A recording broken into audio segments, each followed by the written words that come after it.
পরিকল্পনা করছে। এরা সবাই যুক্তি করে মারছে আমার ছেলেরে, মাইরে আমার ছেলেরা আজকে রাত্রি বেলাইছে। আমার ছেলের ব্যাট খুলে গেছে, রাত্রির বেলা আমার ছেলের সে এলাকায় বেড়াইছে। আমার ছেলের যে ফল খাওয়ার জন্য আমার ছেলের দিন কেটে বেড়াইছে। এর বিচার চাই আমি এদের পাশে চাই। আমার ঘর নেই, আমার বাড়ি নেই, আমার অলরেডি সম্পদ আমি অধিক পেয়েছে, আমি প্রয়োজনে আমি অধিক পেয়েছি। আমি এর বিচার চাই, আমি এদের ফাঁসি চাই। আপনারা এর বিচার দেন। আমি আর আল্লাহ আমার বেটার বিচার চাই। আপনারা আমার বেটার বিচার দেন। আমি টাকা পয়সা চাই না, এই টাকা দিলে আমার টাকা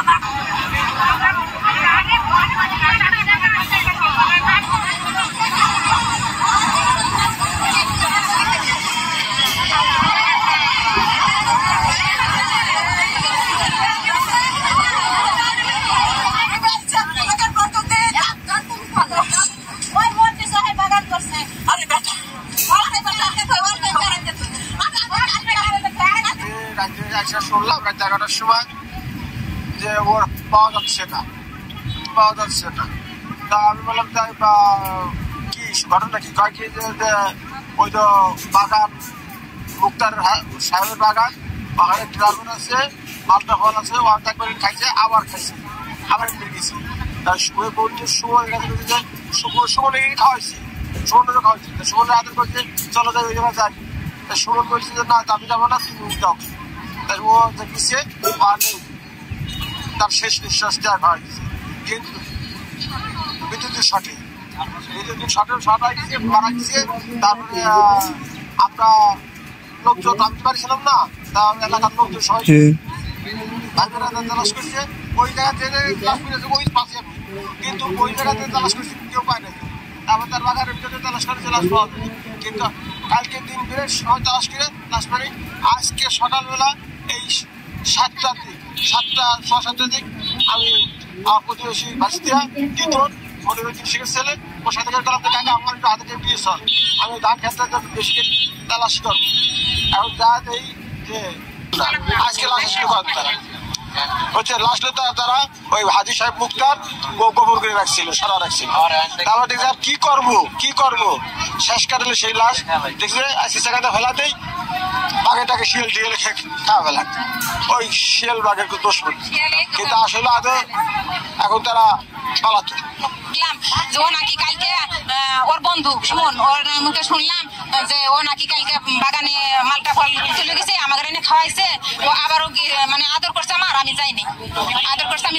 ওই সময় একটা সন্দেহ মনে হইলো, যেহেতু গিয়েছে হ্যাঁ ও পাওয়া যাইতেছে না আর কোনখানে না। এখন আমাদের এলাকার মধ্যে সবার একটা ও আবার নারকেল গাছ পায়। এখন সবার মনে একটা ইয়ে হচ্ছে কি হয়তো নারকেল গাছ থেকে পড়ে মরে গেছে, আর না হয়তো ওই কারেন্টে শর্ট করে মরছে, বুঝছেন। ওই মুহূর্তে আমি আসলাম, এই আমার মুক্তার কাকার বাড়িতে আসলাম যে কাকি আপনাকে চাবিটা দেন, আমরা এই বাগানের ভিতরটা একটু খুঁজে দেখে আসি। তো আমি আসার সাথে উনি বললো কি চাবি তো দেওয়া যাবে না। আমি যে বলছি যে কাকি আমার এক ভাগ্নের ছেলে নাতি হয় 12 কি ওই মুহূর্তে ওই একটা কাজের লোক বলে কি হায়াল্লা তোরা করছিস কি অল টাইম ওই বাগানে কারেন্ট দিয়েই থই, কেমন করে এবার সহনে পাঠাইছিস আল্লাহ অনেক কারেন্ট দিয়ে থই কেমন করে পাঠাইছিস। উনি ওই মহিলা কইতেছে, সেই কথা বলি পরে ওই মুক্তা কাকার বউ ফটো করে কাঁপতেছে, কাঁপিয়ে ফোনে ওনার স্বামীর সাথে কইতেছে তুমি কি ওই বাগানে গেছিলে? কয় কি হ্যাঁ আমি তো বাগানে গেছিলাম, বাগানে তো কিছুই দেখলাম না, আমি সন্ধ্যার সময় আসলাম ওই বাগানে কালকে কারেন্ট দেওয়া ছিল না, বুঝছেন। বলতেছে যে কারেন্ট দেওয়া ছিল না। শেষে এই কথা বলিবার আমি আর কি করবো, কয় কাকি দেখছেন। শেষে উনি ফোন কাটিয়ে দিল, কয় রাখো, কয় ওই যে রশিদ আছে রশিদের কাছে চাবিটা দাও দেখে আসুন।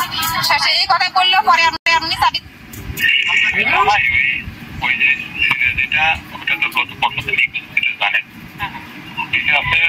গত বছর নিখোঁজ হওয়ার পরে সম্ভবত ওই মালটা বাগানে মানে এই যেগুলো ফলে ঢুকতে গেছিল আর ভিতরে তো ওই একটা দিয়েছিল চারিদিক দিয়ে ডিএসআর ছেড়ে বিদ্যুৎ ছিল, এটা কিন্তু আবার ভিডিওর ওই সাদা পেপারে লেখাও ছিল, বুঝছেন। ওইটা ভিতরে ঢোকার পরে এটা অনলাইন করে ভিতরে ঢোকার পরে চারিদিক সাথে বিদ্যুৎ ছিল, পরে মনে হয় ওরা ভিতরে দেখে মনে হয় ওরা হয়তো বা গানে খেতে রেখে গেছে। আমরা ভিতরে আবার ঢুকে দেখছি তাদের সাথে আবার একটা ভিতরে শিয়ালও আবার ওই আটকায় মরে গেল।